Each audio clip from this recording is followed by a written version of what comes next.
अगर आप भी चाहते हैं कि मां जानकी सीरीज का वीडियो आप लोगों तक सबसे पहले पहुंचे तो लाल बटन दबाकर चैनल को सब्सक्राइब जरूर करें और बेल आइकन दबाना न भूलें। मां Janaki series presents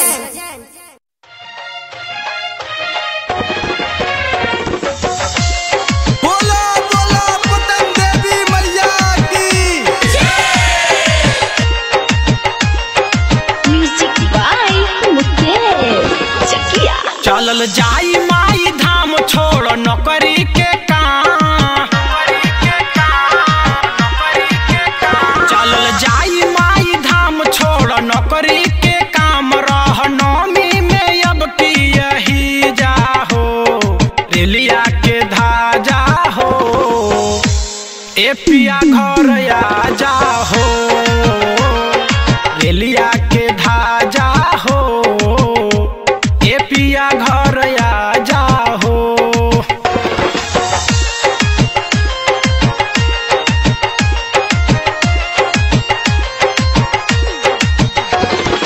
Mixed by DJ Mukesh, mixed by DJ Mukesh, mixed by DJ Mukesh.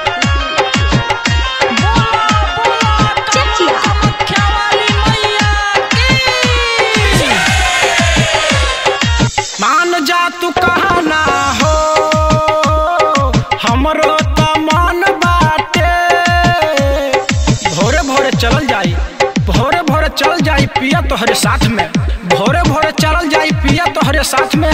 लेके जाए अड़हुल के फुलवा चढ़ाई माई के हाथ में।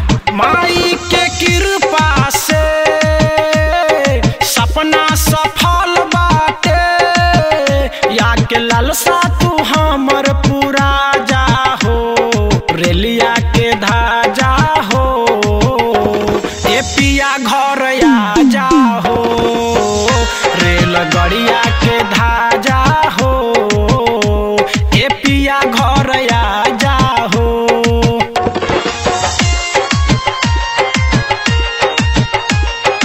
Mixed by DJ Mukesh, mixed by DJ Mukesh. आ जाइबो घर त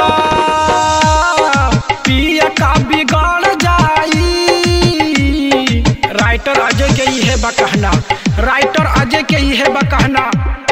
साथ में चलल जाई पिया माई के अंगना, फुलवा जे चढ़ाई बुता माई मानवा भर जाई। मिल है बेजू कैलाश वही जाहो रेलिया के धाजा हो, ए पिया घर आ जाहो रेलिया